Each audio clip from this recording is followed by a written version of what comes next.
Welcome, everyone. Thank you for joining us. And on this day, which is the first of 3 days of a virtual conference on securing the American dream for working families. Over the next 3 days, we'll be discussing the future of work, the future of wealth, and the future of housing, all with an eye on the needs of everyday Americans and ensuring that no one falls through the cracks. As a country, it is time to re-examine how we approach many of these economic hurdles that are facing everyday working families. Poverty remains a true burden and problem in this country, with nearly 1 in 5 children living in poverty.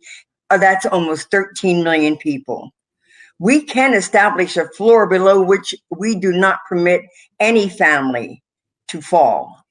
There are things that can be done to establish that floor, and we want to discuss some of those. And we're not suggesting that over the next 3 days, we will be discussing all of those, but perhaps we will all be learning much more that needs to be done. You know, we can guarantee a job for everyone who needs one. It's a good paying job with benefits, and working in sectors that can support a family, ensure health benefits, and ensure that we are allowing people that do work to form unions, to unionize, to protect their pay and their conditions at work. And we can also establish programs like baby bonds and basic income programs that ensure no baby and no family has to suffer under the yoke of poverty.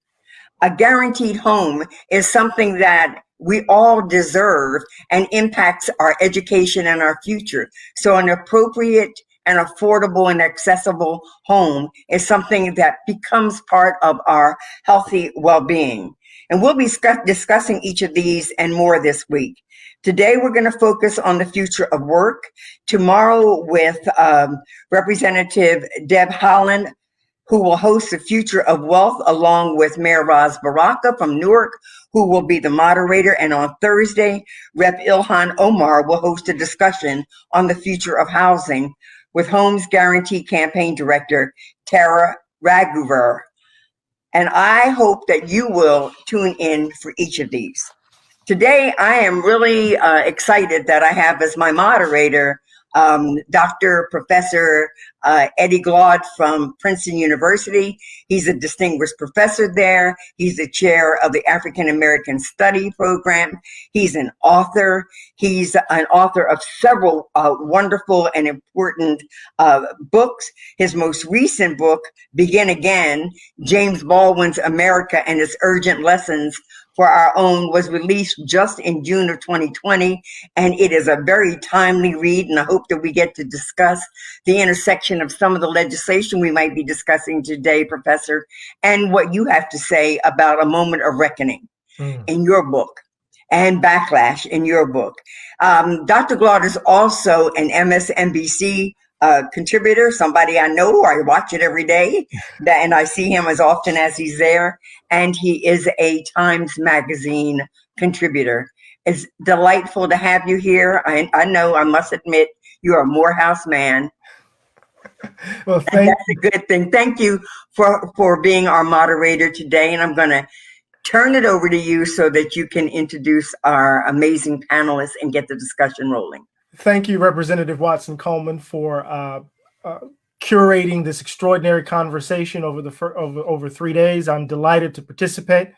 I'm charged to kind of make sure we have this conversation in an orderly fashion. So what I want to do is introduce our panelists and then jump into it, because this is so important against the backdrop of this economic disaster that we're experiencing right now as a result of COVID-19.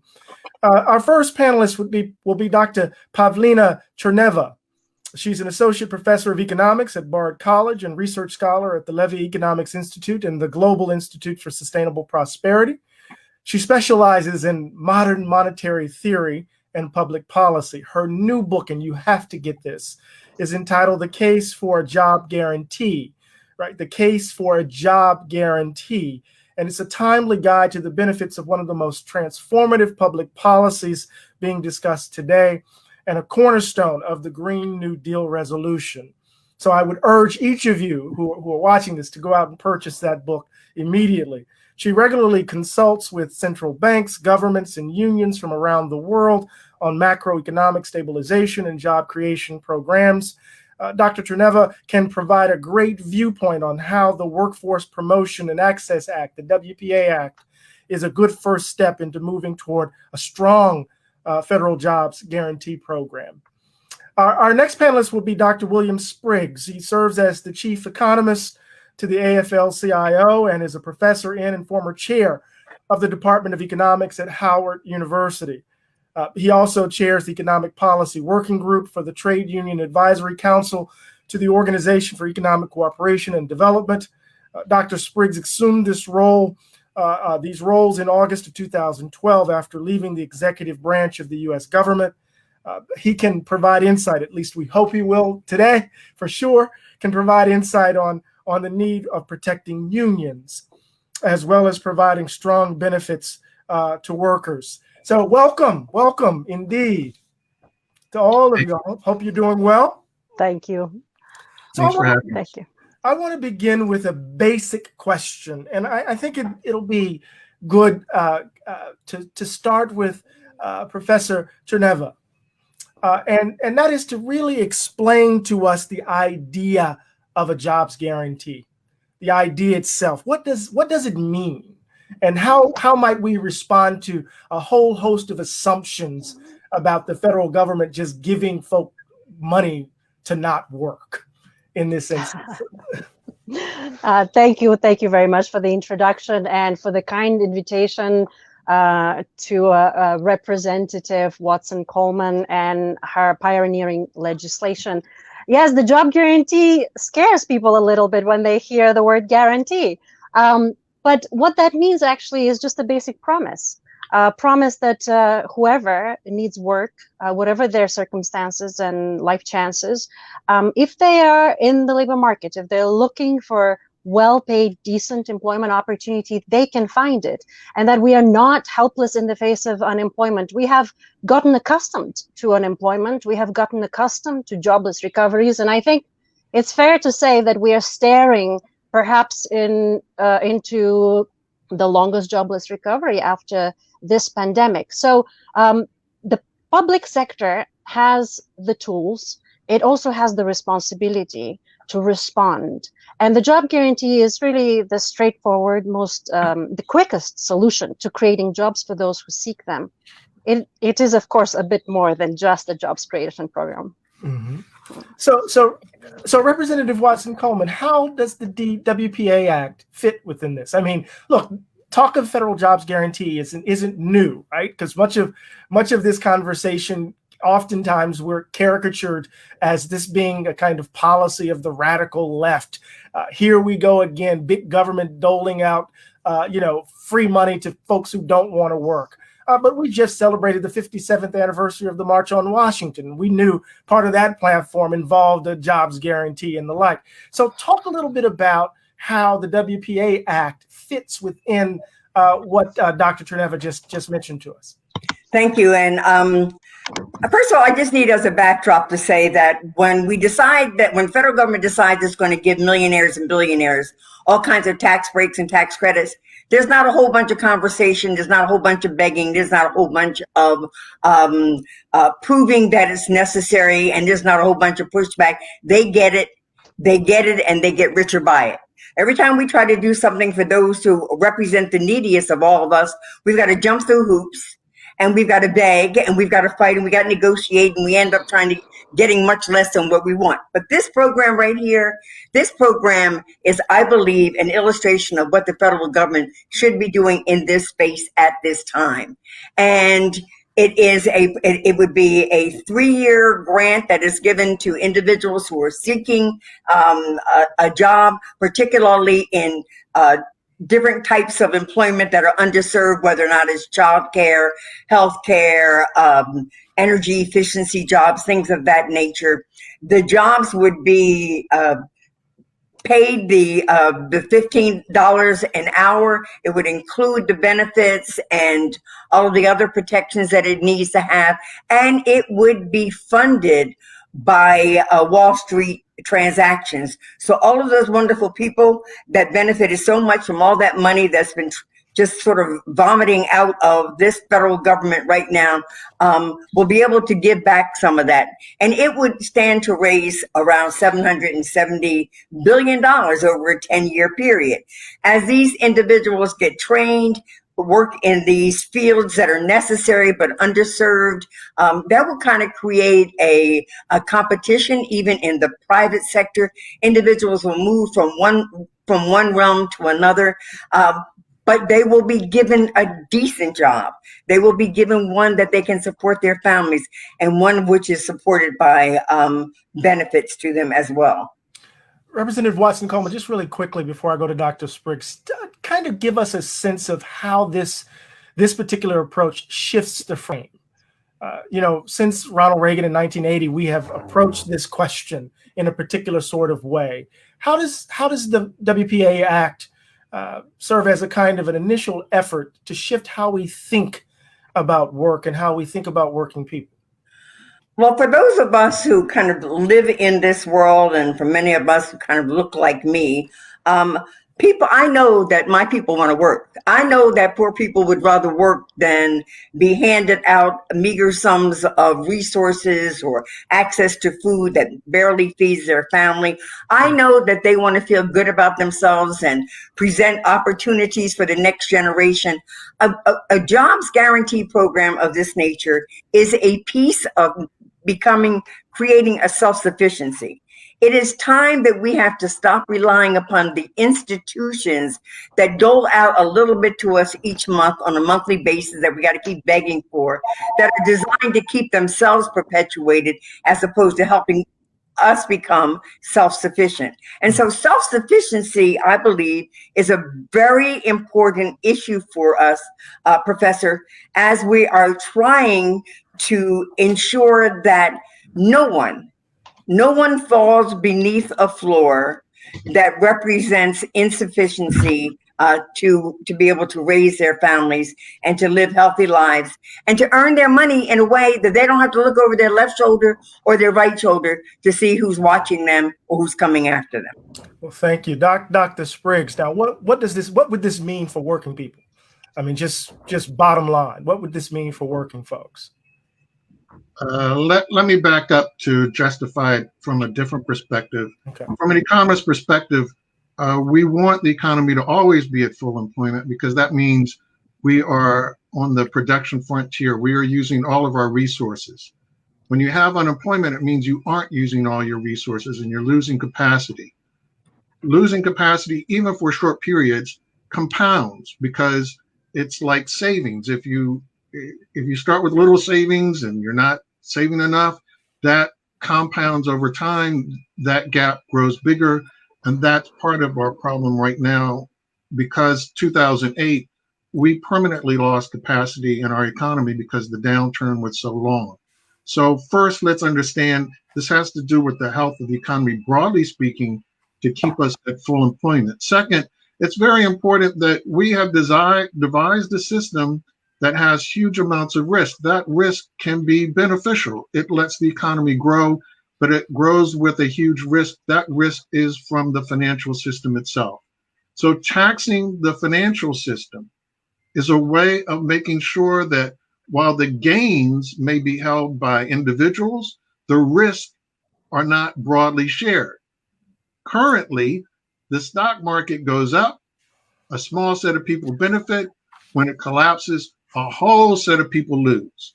And so this is a way of making sure that the threat to jobs is ensured by the risk to jobs. So those two things have to be on the table first to understand the need.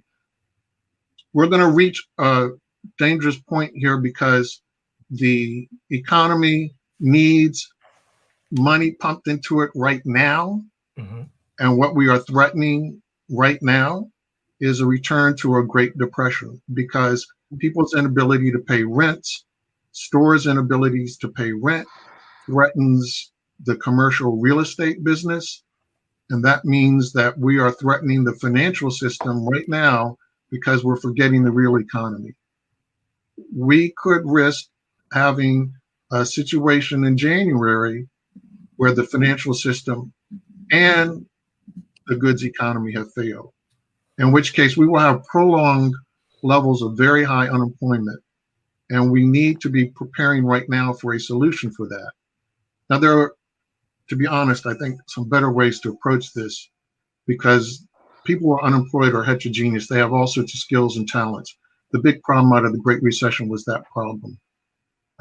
I personally would prefer that we just give a blank check to federal agencies that they can hire as many people as they wish. That way you can fit the heterogeneity of the unemployed. Because last time we had computer programmers unemployed, we had scientists unemployed.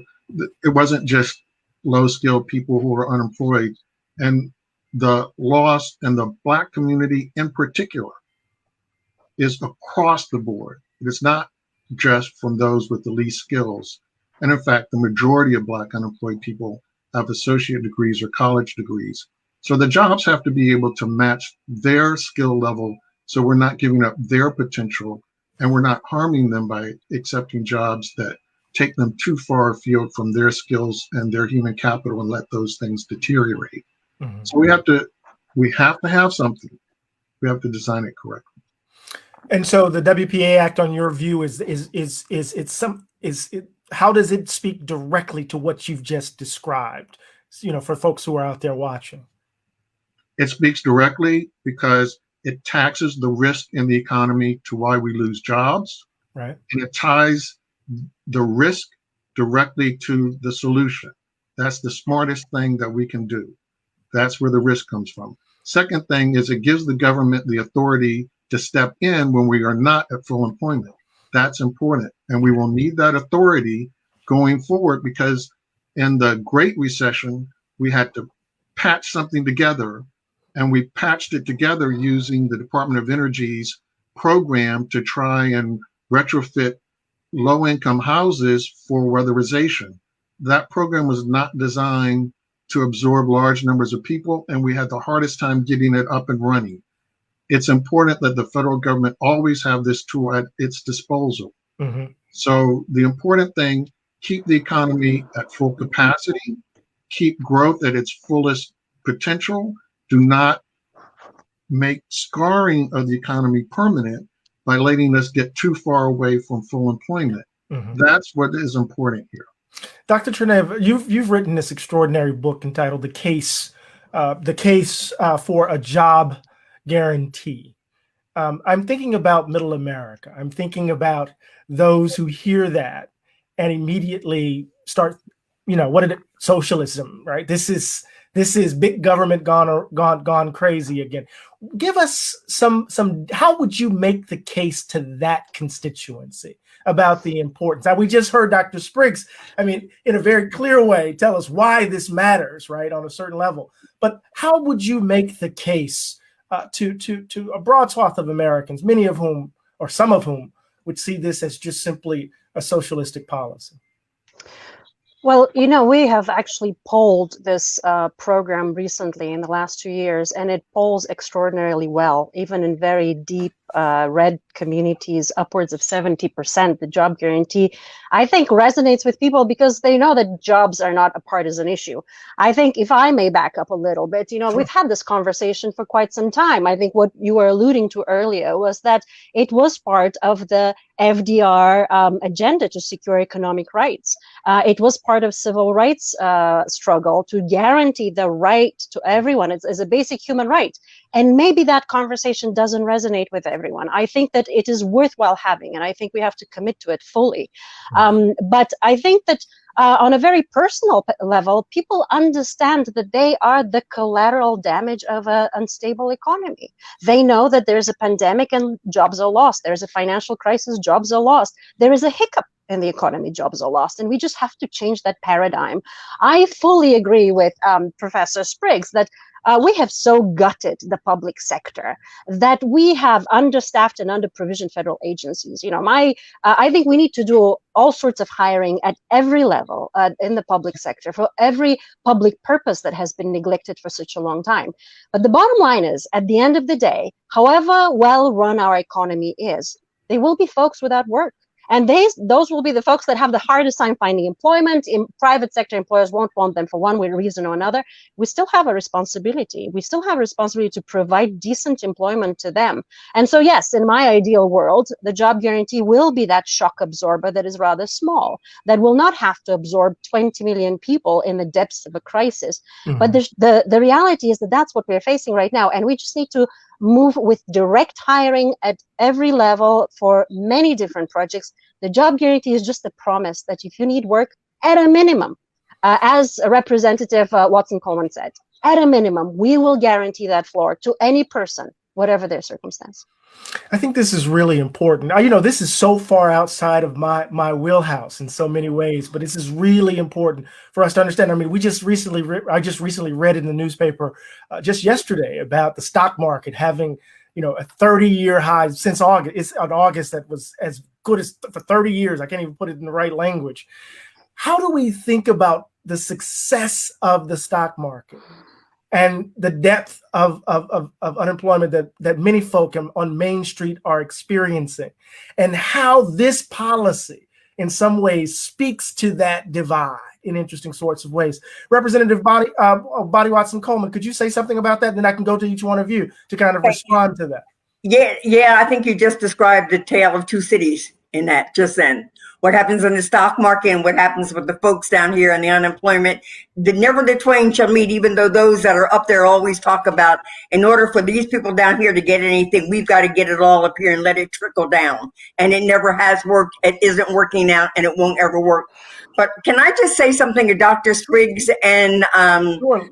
Yeah, absolutely right about we need not to just use our effort and our resources to hire at those underskilled levels. We need to figure out, and I appreciate what you just said and what both of you have learned through your research and your work, that we need to look at providing jobs at any level. And if it's a quick and dirty way to do it through hiring, and not only the federal government, even the state government, giving them checks to hire in important roles and positions that have been underfunded for so long because of the resource gaps that we've been experiencing. But to your original question to me, I don't understand the stock market much either. I never had enough to put in it. But what I do recognize is that what happens up there doesn't necessarily happen down here unless it's in the negative. But we're always being told that you've got to give it to the top in order for anything to sort of roll down the hill to those at the end of the hill, and it's never worked. Trickle down, the only thing that's ever trickled down to us has been the pain and the brunt and the burden. Dr. Tcherneva or Dr. Spriggs, would you like to respond to this as well? Yes, absolutely. The stock market has very little to do with real working people, and it is divorced really from what is happening on the ground. And so what the job guarantee does is provides that kind of cushion for folks that whatever vagaries in the financial markets befall us, people won't have to, they won't have to lose their jobs because there is a banking crisis, because there's some sort of collapse in the stock market and firms need to lay off workers en masse. So there is quite a bit of a separation. The stock market is supposed to reflect the real growth, good jobs, strong economy, and yet we understand that the foundations of this economy are weak. Growth doesn't create jobs, and it doesn't create good jobs, enough good jobs for all. So we should stop using the stock market as a kind of a barometer for well-being, because we clearly see that it's not. Mm-hmm. Yeah, I think this points to what the Congresswoman was saying at the beginning. That's why there are three panels discussing a lot of things that are wrong. One of the things that is wrong over the last 40 years, the dominance of a model that says that stockholder wealth is how we measure a corporation's success. has financialized all of the economy. So what you have before us is an inability to move the real economy. When the Federal Reserve tries to pump liquidity into the system, it's no longer pumping liquidity into the real economy. Take McDonald's or take the Hilton hotels. These aren't hamburger joints and they aren't even hotels. These are financial corporations that own property and their wealth derives from the trading and the portfolio of the property. They don't care if they sell hamburgers. That's the problem of the franchisee. So if you save Hilton, you're not saving the job of a maid or of a janitor or of a hotel clerk. That's the franchisee's problem. All the risk has been shifted to these franchisees. The corporation makes money regardless, and that's what we're seeing. Now, to be honest, the current stock market isn't doing as well as we think. It's an average, and the ones at the top are doing really well, and the ones at the bottom, because the real economy is suffering, are doing really poorly. And so this illusion is part of what captivates people into believing that the economy is healthy because the stockholders are wealthy, but they're not making money off the real economy. We have to not only change how we govern corporations. It can no longer be just stockholder wealth that matters. So that has to be a necessary part of it. But this is a discussion about how do we change the risk in the system of losing jobs, which may be to trade, which may be to financial crises, which may be to natural calamities. There are a range of things over which we can lose jobs and therefore lose capacity. And we get people to understand the economic system is an ecosystem. So it all has to work together for it to work for everyone. The idea of trickle down, as the Congresswoman said, doesn't work because that's like pretending only the sharks matter. The sharks depend on the whole rest of the ocean to provide them with food. Right. The sharks can't make the food themselves. And that's a good way of thinking about how this economy has been operating. We think you only have to worry about the sharks. The sharks will tell you, no, that's not true because I want something to eat. Yeah, we just seen this recently, right? Remember when ICE was raiding meat plants in Mississippi, and then all of a sudden they became essential workers when the global pandemic hit, right? In interesting sorts of ways. Let's transition for a moment to understanding this conversation about work within this broader debate around the Green New Deal.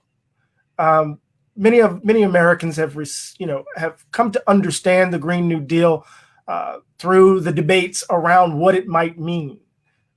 So could Representative Watson-Coleman, could you first give us a sense of what exactly is the Green New Deal and how might it fit within this broader conversation we've been having, not necessarily broader conversation, this conversation we've been having about work and a jobs guarantee? Well, in addition to the Green New Deal, looking at the way we're going to use our resources to ensure that we respect our planet and that we are, seeking renewable zero emission energy sources. This is an idea. This is a resolution, a commitment over a 10-year period of how we want to sort of restructure work, restructure our commitment to a clean environment, and recognize that as we move forward in even infrastructure building, that we will do it in such a way that it is respectful of the planet. At the same time, it provides good and sustainable jobs that put people to work, transportation systems at their, bringing them up to date and dealing in those systems, transportation, agricultural, etc., in a cleaner way. It is aspirational. It is important, I think, to where we need to, how we need to see ourselves working through various elements like bills of this nature and some other pieces of legislation that are mentioned as ideas in the the Green New Deal, but we need to think of it in the same way we thought of the New Deal. It was necessary at the time. It was comprehensive at the time. It was determined to build our infrastructures that were crumbling at the time, to put people back to work so that people could spend the money so that the economy would come back strong. And that's how I look at the Green New Deal. And that's why the moment I saw it, I signed on to it. Dr. Tcherneva, how do you view the Green New Deal in relation to the work that you do? Yes, I think they're symbiotically connected. I mean, the Green New Deal is industrial policy. It is social policy as well. So basically, it's envisioning a world in which we're not just going to weatherize homes, but we're going to ensure that everyone has a home.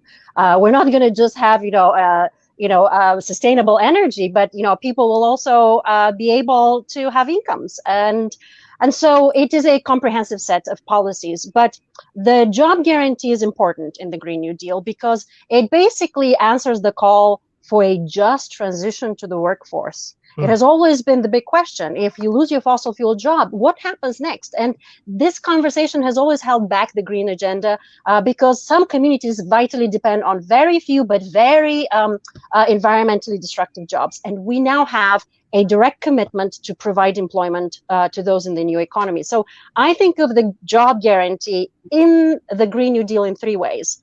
The first one is the guarantee that people at every skill level will find appropriate employment, and that is part of the industrial strategy. The second guarantee is that if somebody has toiled away in a mine and they have borne the health effects of their profession, we can guarantee them income, early retirement. That's another promise that we won't leave them behind. And then others, again, those who have the hardest time in the labor market, even with the green transformation, we are still not guaranteed that everyone will find employment unless we put the public option there.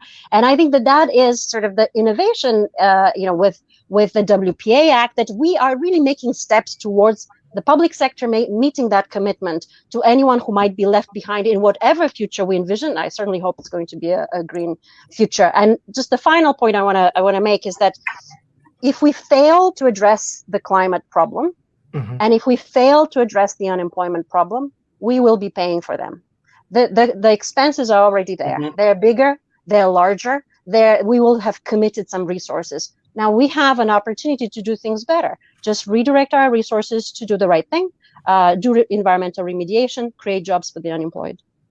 Dr. Spriggs, what are your thoughts on this subject? Well, the professor hit the key word, which is a just transition. There are too many.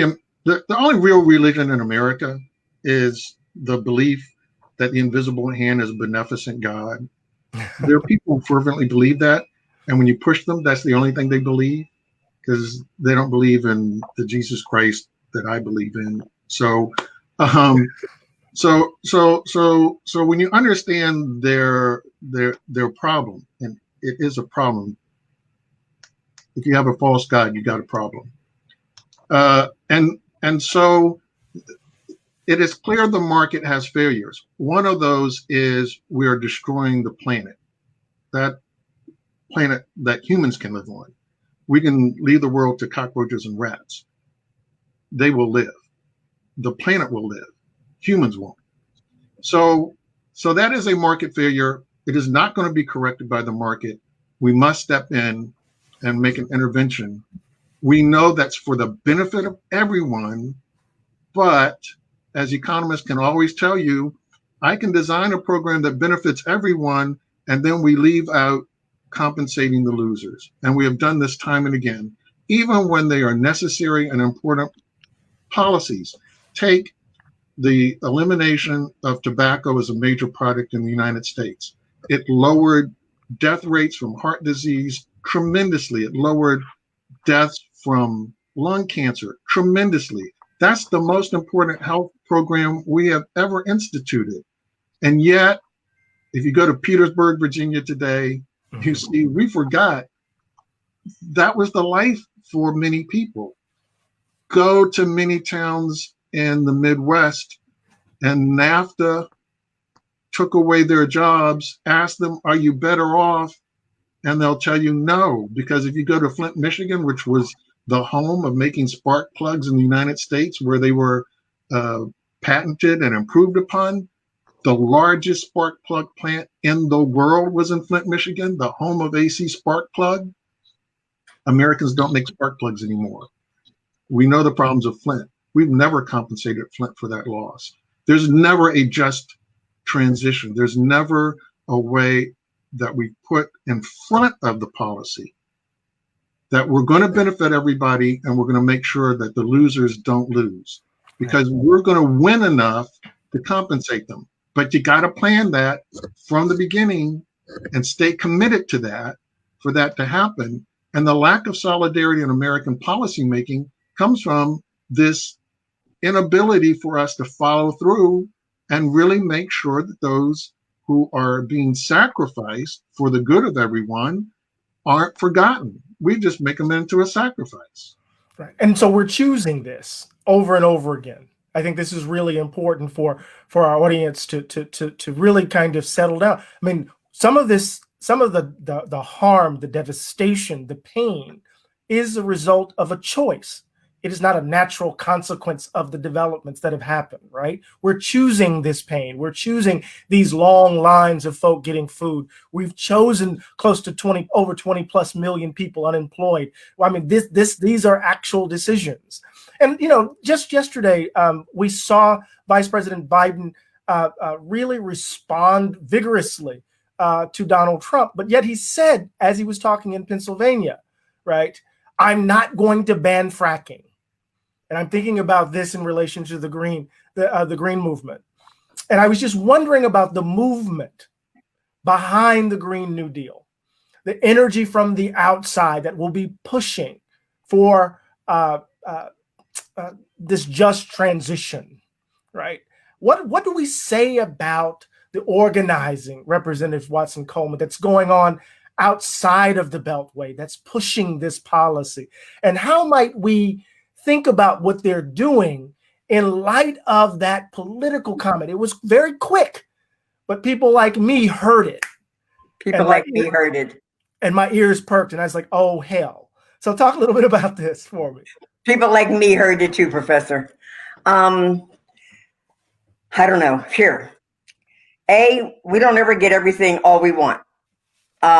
Picking and choosing where we do some of these things, I think, is very significant. Off of the eastern coast of New Jersey, Florida, going the East Coast, we've done everything we can to try to ban fracking. We can't have it there. Maybe there are other places. I don't know. I'm not the expert in this, but when I heard that, I'm like, okay, this is an illustration of an issue that we need to work on with who's probably going to be our next president if someone doesn't steal an election. But it is something that we don't agree on, and it isn't something that ought to be actively engaged upon as our future, as the way we move in our future. Mm-hmm. And so I think that it was a communication to the folks that we've been just talking about, that Dr. Spriggs is talking about, the people that get left behind. We've got to make sure that when there are this transition from one job to another kind of job, that we don't forget those, and that we don't leave them out of the loop and unable to transition into something better. I think our goal is to look for 100% renewable, 100% clean energy, and I think and training people to work in that space. Mm-hmm. But like I said before, we have two candidates running for the president of the United States, and one of them is not perfect, and the other one is completely inept and corrupt. So we need to figure out which one of them are we going to be able to deal with and try to move in the right direction. And I think by and large, Biden is moving in the right direction, and that he'll have the benefit of the Bernie Sanders and the AOC and even the Bonnie Watson Coleman saying, hey, let's look at this differently. we've got a price to pay for a long period of time. Let us move more diligently in this area. Mm-hmm. But doggone it, I did hear it. Dr. Tcherneva, when we think about what we've been talking about, you talked about how the jobs guarantee polls in middle America, in red America, let's put it that way. It seems to me that it's common sense that if what we're doing is killing the planet, that we should shift our policies, right, in this regard, and think about those who are in harm's way, immediate harm's way, as we think about moving into a green economy. But we know that this isn't this easy, that much of what we're talking about requires in some ways a shift in what we value in this society. Because I mentioned earlier that we've been making choices that have resulted in pain and unnecessary cruelty in some ways. Talk a little bit about the Green New Deal, the jobs guarantee as being a critical component of it, but the demand in some ways to change the frame of how we think about being together in this country and the policies that reflect that. Yes, I mean, I think that the young people who pushed the Green New Deal agenda really captured an important moment. I think for a very long time, people have been told, no, we can't do this. There's austerity. We can't create jobs. You know, there's this zero-sum mentality that has governed our politics, our policies, and young people just don't want to take no for an answer. And they are understanding that we need some transformation if we are going to have a sustainable and livable future. So what they did phenomenally well is push the pendulum just to the other direction. Back to, I would say, well, to our moral center, maybe. Mm-hmm. We were engaged in a very similar conversation in the 30s. You know, what kind of a world do we want after the Great Depression? And in a matter of a few short years, we did extraordinary things. The minimum wage, the 40-hour working week, Social Security, unemployment insurance. I mean, imagine a world without these things. Now, talk about radical transformation in terms of the safety net. And so now what we're doing is, I think we're having another such conversation and saying, okay, this is not going to be the last pandemic. The climate crisis is not going away. We are really trying to re-envision another world that provides economic and social security for folks. And so how do we go about it? And so one is that we need to rehabilitate the public purpose. And as Professor Spriggs said, enough with the talk that markets solve all our problems. We know this very well, that is not true. And we know that markets especially don't solve problems that don't have commercial return. And yet we have public needs, public purpose, public good. All of these things need to be done. So we've got to rehabilitate the public sector and have have it take on its responsibility to give us a clean environment, clean water, clean air. I mean, we see California get incinerated every other year, not every other year, every year gets incinerated. Now, right? I mean, there is so much work to be done, and it's right there in our face. So we just have to recommit to the public sector's responsibility, because it is the public sector already that is responsible for the neglect. And just as you said, these are choices we make. And if we can just illuminate better what these choices are, that we cannot avoid making the choice. We will be committing resources, we will be paying for the damage and neglect, and it will be a much more, I would say, expensive proposition in real and financial terms. Right. And so I think it is changing the frame. It is bringing the moral arguments into the conversation. It is also giving the tools of people to start rethinking that it's not just markets that are there for us.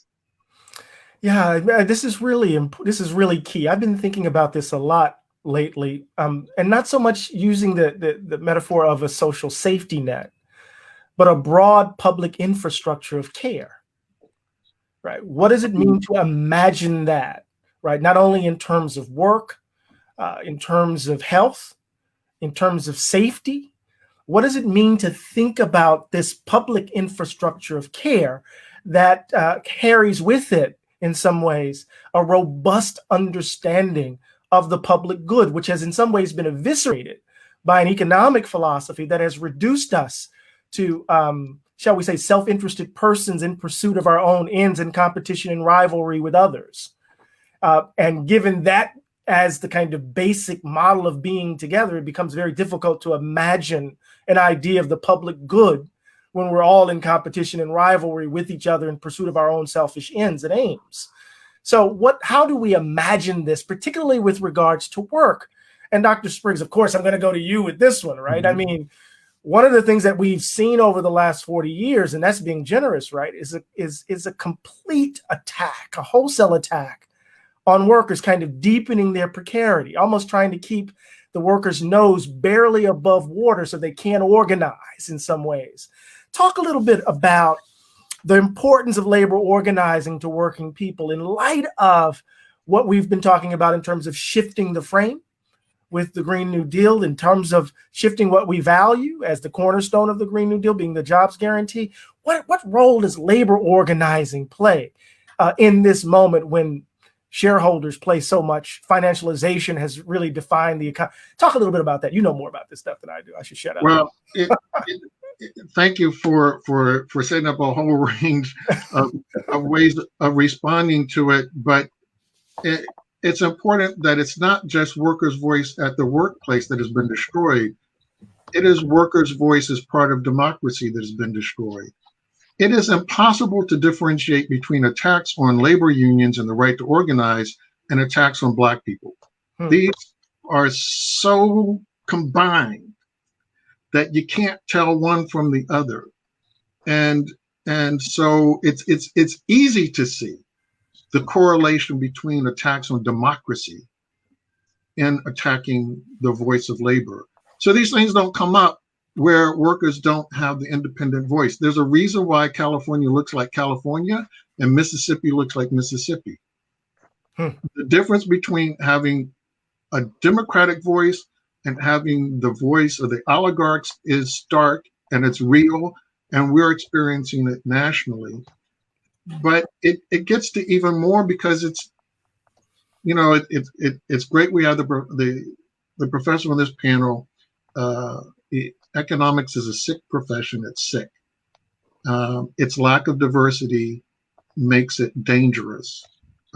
One of those dangers, because we don't have enough women in the field, is to ignore the contribution of feminist economists who constantly remind us of social production. The role that women play in social production is extremely important.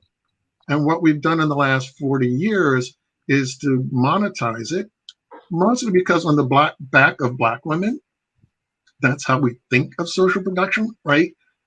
You hire a domestic to come and take care of your kids. You hire slaves to do the housework. That mentality continues in how we think about social production.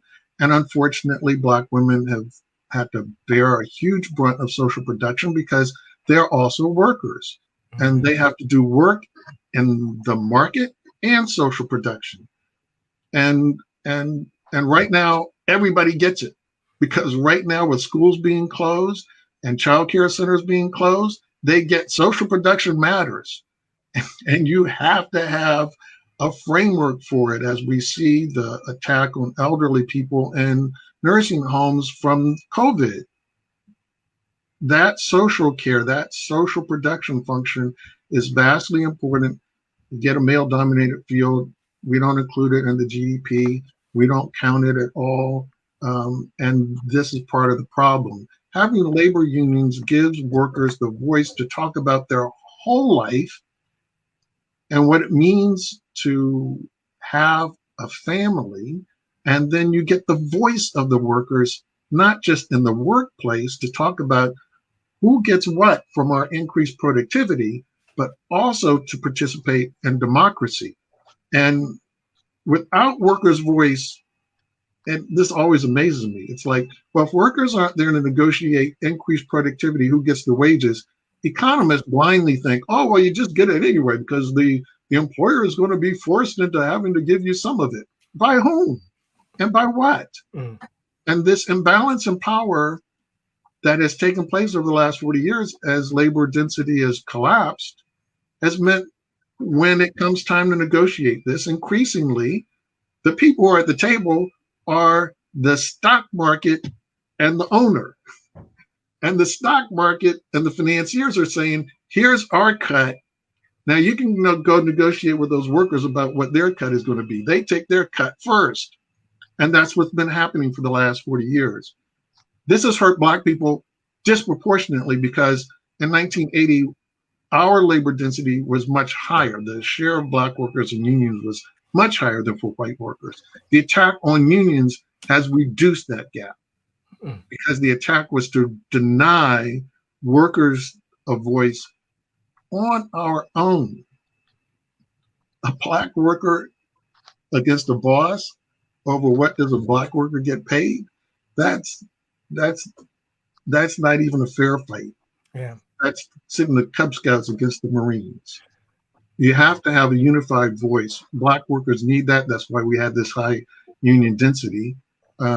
Some people would say, this is the sign that unions are so important, the way that they get attacked, that now that we're the president of the UAW, we're the president of the American Federation of State and Municipal Employees, the largest unions in the United States. Now that they have Black people in charge, we have union density at its lowest level ever.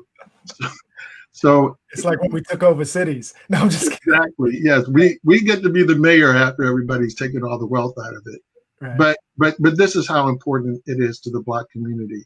The wage advantage for Black workers and for women of being in a union is much higher because within our racialized hierarchy, those are voices that can't get to the table without being organized. It means more because you can't, if you're a Black worker, you can't play white privilege for why your wage should be higher. You can't play male privilege for why your wage should be higher. And you have to have the union to give you that voice in that place. But like I said, what's at stake and what has become at stake now with our union density being so low is democracy itself. If we had the same union density that we had back when Barack Obama was first elected, there is no way that Donald Trump would have won because union members tend to vote in their own economic interest because they're trained to understand what are your economic interests. And they ain't voting for anything else because what they care about, and they've been trained to care about, is what's my paycheck, what's my retirement, what's my health care. Y'all can argue about anything else you want. Well, that's a wonderful transition. Representative Watson Coleman, when we think about the debate around healthcare, for example, a lot of workers were worried and concerned about Medicare for all, for example, because what would it mean for the government to take over healthcare, right? And I would lose what we have bargained so hard for, even though we've seen the erosion of healthcare benefits in so many ways. Talk to me a little bit, talk a little bit more about the importance of labor organizing in the context of our debates around work, the power of workers, employment benefit, healthcare, and the like, in this context, which we're discussing. First of all, let me just say that there's been this intentionality among this current administration to just weaken and devastate unions as much as possible and make it absolutely difficult, if not impossible, for them to continue to do the things that they were doing. But Dr. Spriggs said something that really, I may not have heard it right, but the union, we had something happen in 2016 that I'm still not completely understanding. But from what I've observed, I didn't see that the union, the worker showed up to the extent that he or she should have in that election. And that's why we have Donald Trump. And I don't know if that was because there is this sort of unfounded hatred for Hillary Clinton, or if it's, some other reason that Donald Trump was promising everything and had no record upon which, well, he did have a record, but we ignored it. And it was a record of lying and bankruptcies and not paying bills, et cetera, et cetera. But people bought that somehow.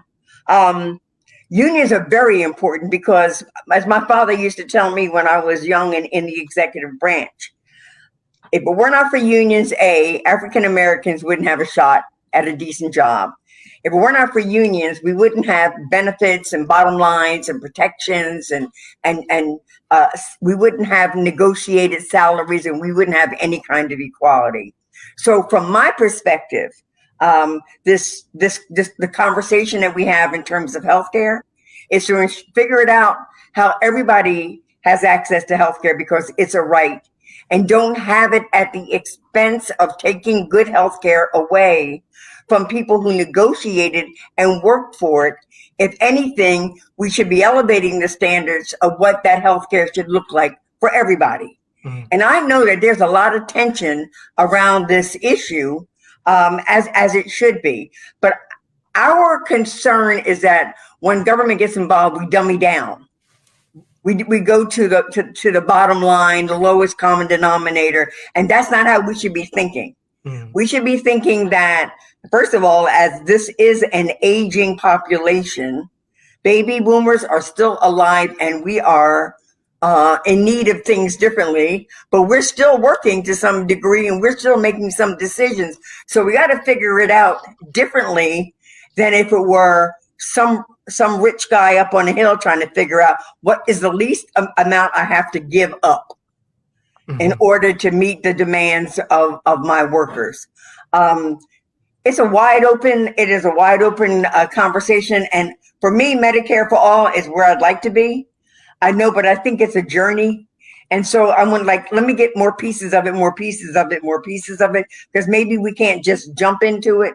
And maybe people don't just want us to jump into it until we can guarantee that you don't lose the value of that good health care that you've negotiated for years through your union.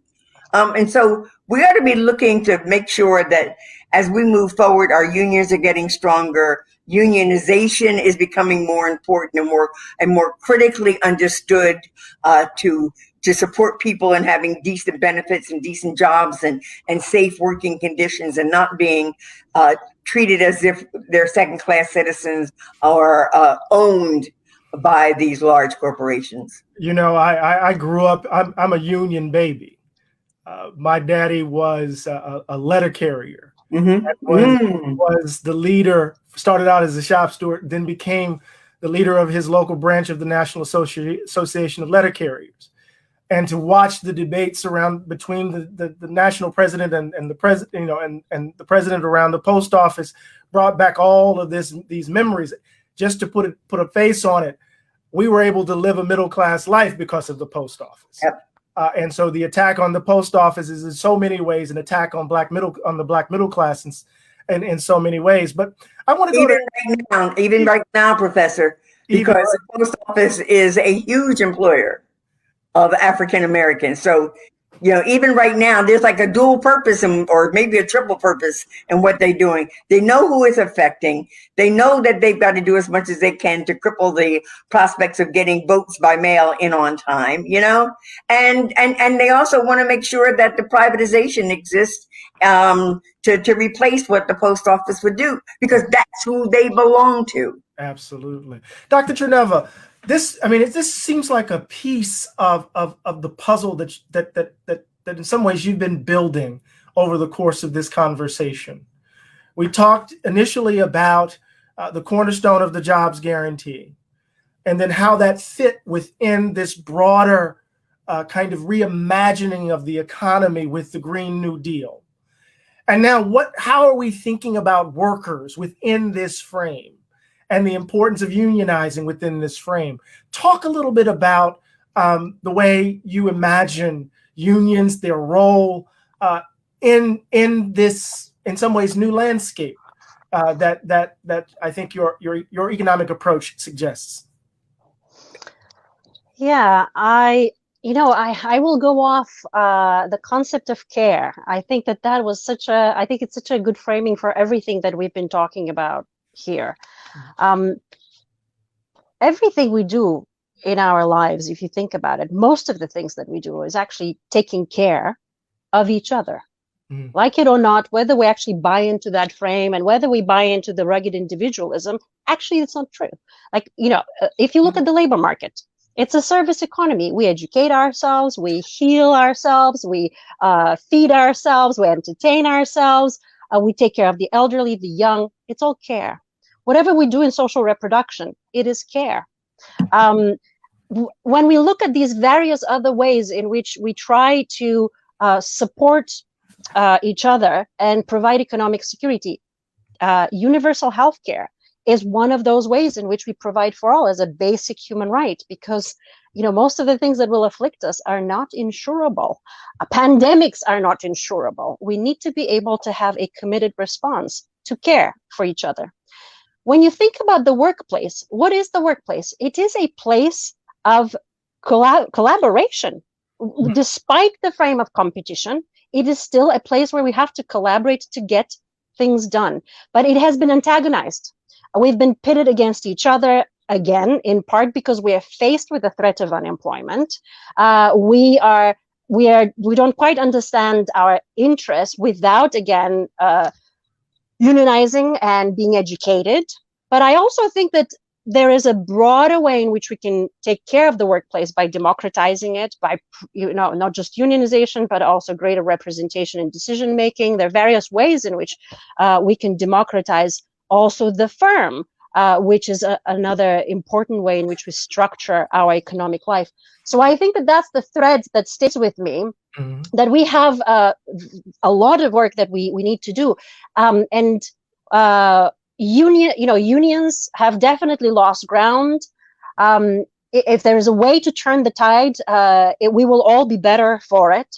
But we still have to think of other ways in which we strengthen well-being, because we can't unionize stay-at-home parents, and we still need to be able to provide them with some economic security. So I see the job guarantee situated within a broader framework of support, economic security, but as an indispensable kind of piece, because we still find paid work to be meaningful, important, critical for our well-being, and we can democratize it in many different ways. That's really fascinating. Again, trying to flesh out what a public infrastructure of care might look like in its details. Dr. Spriggs, let me shift to something else. Before COVID-19 hit, we saw strikes among kind of union activity among teachers. We were beginning to see a spike in union membership across the country, if my memory is correct, right? So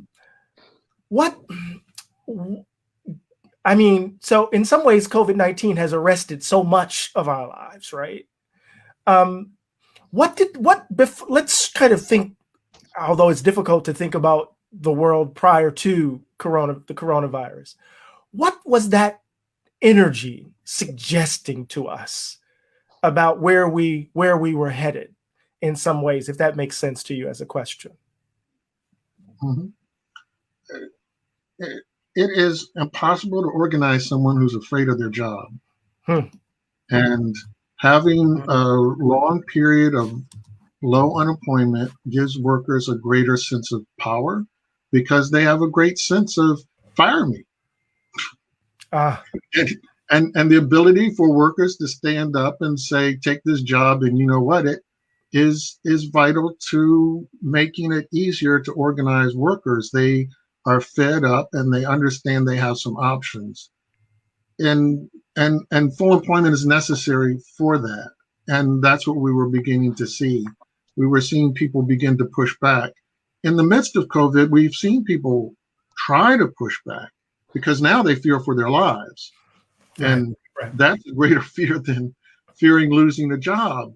And they've tried to fight back, but we see how futile the attempt has been, because retaliation is high. A poll by the National Employment Law Project documented the extreme fear that Black workers face, because they fear retaliation from their employers if they speak up about safety on the job.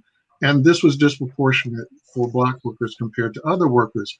Again, it gets to the way that racism interfaces with all of this. And we know that Black and Latino workers have been overexposed in this situation. Blacks are not losing lives because of comorbidity. We need to stop that lie because it gives the sense that white workers are somehow or another super people and they don't have to worry about worker safety. Black people and white people, if they get the disease, are equally likely to die because the difference in comorbidity, hypertension, heart disease, and all that isn't big enough to explain the difference. This has been studied by the CDC.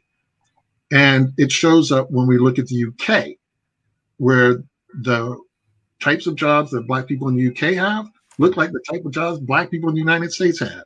And they have the exact same health care issues and the exact same disparities, despite the fact that the UK has a national healthcare system.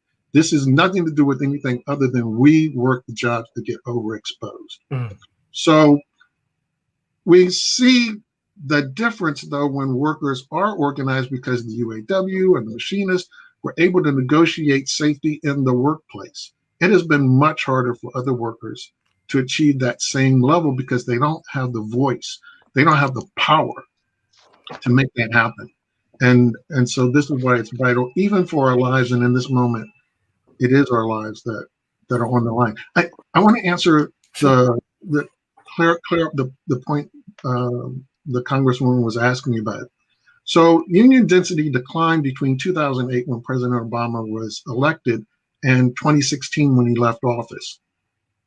That drop in union density, the loss of union membership in that period, was big enough that if we had gone back to 2008 and that level of union density, Trump would have lost Wisconsin, he would have lost Michigan, he would have lost Pennsylvania.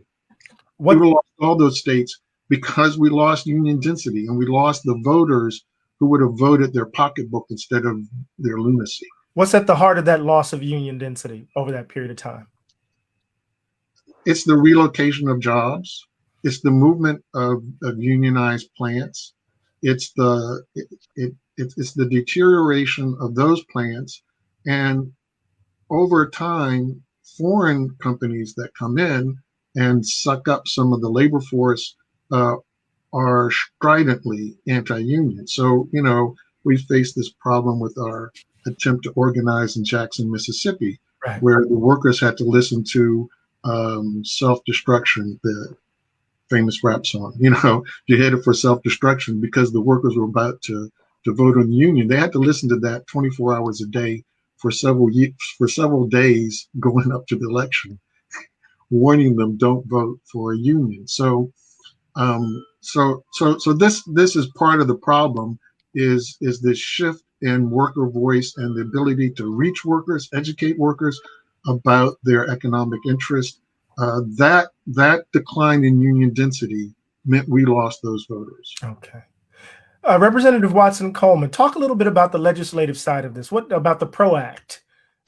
Say a few words about that in relation to this conversation.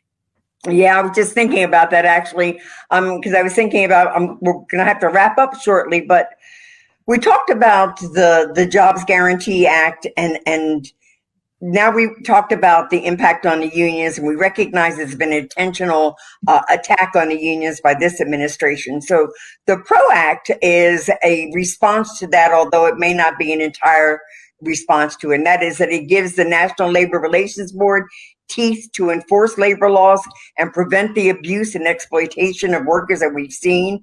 It guarantees the right to form a union without interference from employers, yet I'm sure there are ways of intimidation and harassment that we need to be able to understand and react to and mitigate.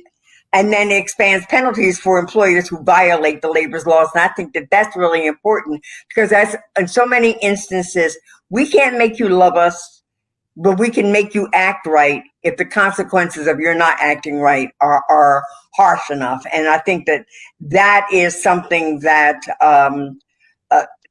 that works here as it works in the Justice and Policing Act and in Jobs and Justice and everything else, controlling the actions of those who are in charge and have a responsibility to do the right thing but don't. So it's considered the biggest piece of pro-worker legislation that has happened in a generation. We just need to make sure that we're fighting for the right things as we're moving forward. Right. And we recognize how significant and important unions are to protecting our lives and our communities and our way of life, and giving people an opportunity to be a part of a viable working middle class.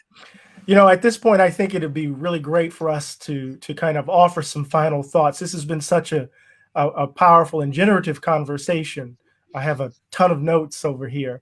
And so what I would love for you to do is to kind of offer some summary remarks, and then we'll turn it over to Representative Watson Coleman to offer some conclusion to our time together. So why don't we start with Dr. Spriggs with some summary remarks about our conversation, and then we'll turn to Dr. Tcherneva. Did I get it? I hope I've been saying it right the whole time. Yes. Sorry. Well, thank you for this platform, Congresswoman, and this wonderful job of moderation that you've been doing. I want to get back to what we're trying to correct. We've been on the wrong path for 40 years. There are many things that put us on the wrong path, and some of them are so obvious, but they're systemic.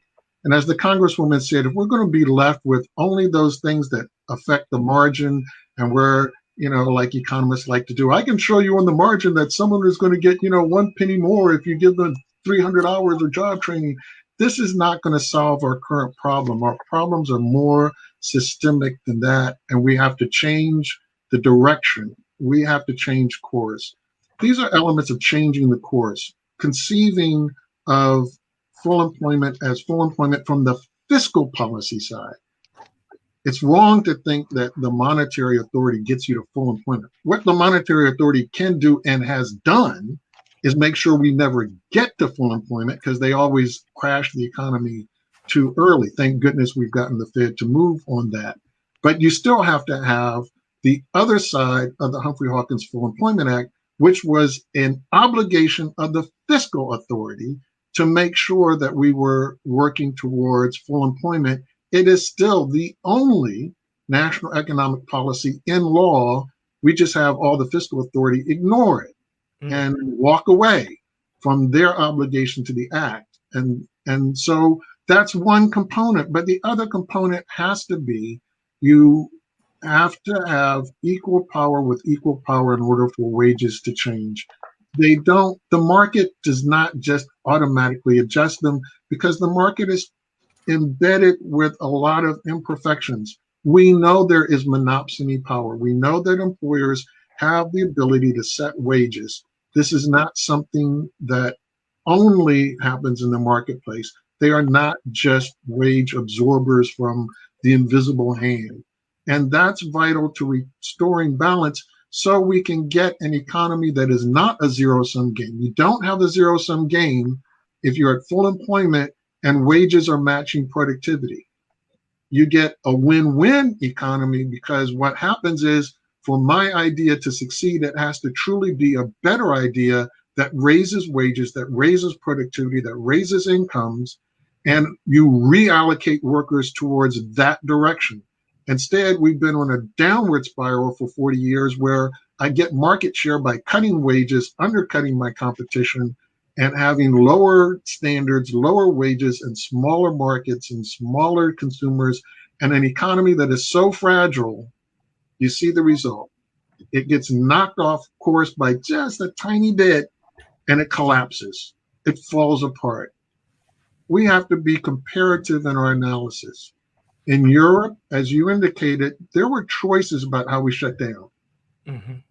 The Europeans chose, we're going to meet payroll with the government. We're going to have full employment. The government is going to pay companies to pay their workers. We will stay at full employment while we are shut down. And then when we open back up, people have already been attached to their companies, because we didn't unemploy anybody. That's because they have unions. That's because they could collectively bargain these types of plans. That's because they had workers who were empowered to sit there and say, this is how it should play out across the economy. We chose unemployment in the United States. That was our choice. That was our policy choice. And so, as you've said before, economics is human action. There is nothing, absolutely, positively, nothing natural in the economy. It is all human decisions. You can make good decisions, you can make bad decisions. You can make decisions that benefit me, we can have decisions that benefit you, or we can come together to find solutions that benefit more people, the most people. And we've walked away from that with this mindset that whatever happens is good, Right. and let people interject their power into the system. And we've excused their putting the thumbs on the balance, and now we have an economy that's out of balance. There are many things to put it back in balance. We've talked about two of those. We have to give workers voice, but we also have to retain the commitment from the 1945 and 46 Full Employment Acts, and from the Full Employment Act passed under the leadership of Gus Hawkins, a member of the CBC who championed this cause. We have to have that commitment. We have to retool and retake control. Thank you so much, Dr. Spriggs. Dr. Tcherneva. I think that we've seen some positive developments, that we are giving up on this notion that there's some sort of natural rate of unemployment. And I really welcome the shift in Federal Reserve policy. But I wish that we aspired to even more. And we give up the idea that unemployment is unavoidable. And I think here when we talk about full employment, we always get into these debates. What does that mean? Does it mean 4%? Does it mean 3%, 2%? And whatever percent that means always has left somebody behind who wants a job and cannot secure it. And I think that we can never truly find that golden appropriate number of unemployed folks. That's why I like the job guarantee framing and the representatives' legislation and these new initiatives, the Green New Deal, because it is a commitment. If somebody needs work, we guarantee that we will provide it. And I think that has this benefit because unemployment structures so much of our economic reality. And maybe unemployment is not as large as it is now. Maybe it is just a few million people, but it still structures so much of our economic reality: racism, sexism, harassment, who takes what kind of work conditions, who tolerates wage theft. All of that is because of that perennial threat.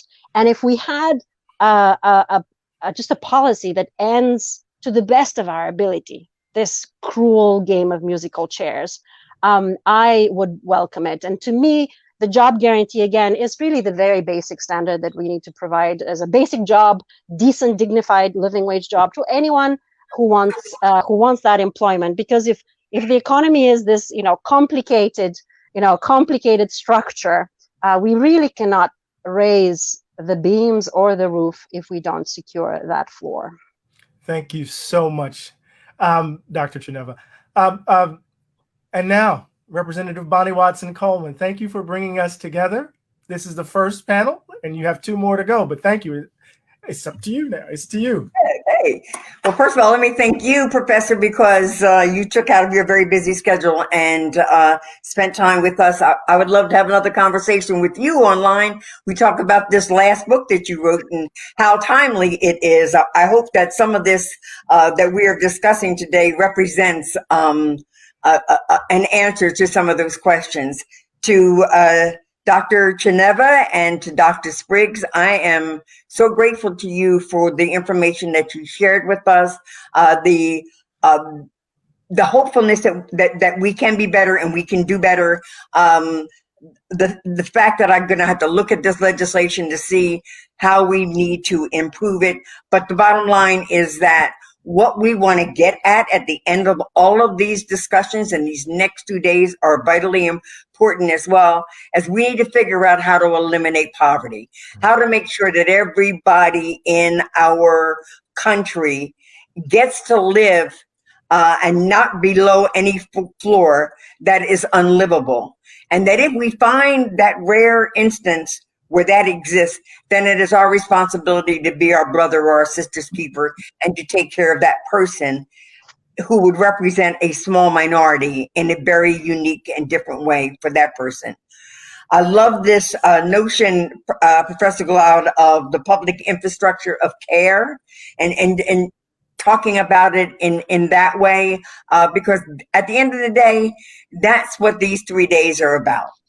How to deal with helping the American family reach its dream and its right to have a secure life in America as a worker, how to build wealth in an environment that has tried to thwart that in everybody, and of course, what is the role of decent housing as part of that securing your life in America. I think that there are going to be very important discussions coming up over the next 2 days with Deb Haaland and Mayor Baraka and with Congresswoman Ilhan Omar. And so I want other folks to just kind of like tune in and give us feedback. We don't have all the answers, but we sure enough want to work in this direction. I am grateful to you all, and I'm grateful to my staff who helped put this together. It's been my blessing to be here with you today. Thank you, and thank you all. I want you to be safe and out here, okay? You take care of yourselves. Next time. Thank you. Bye-bye. Peace out. Thank you so much.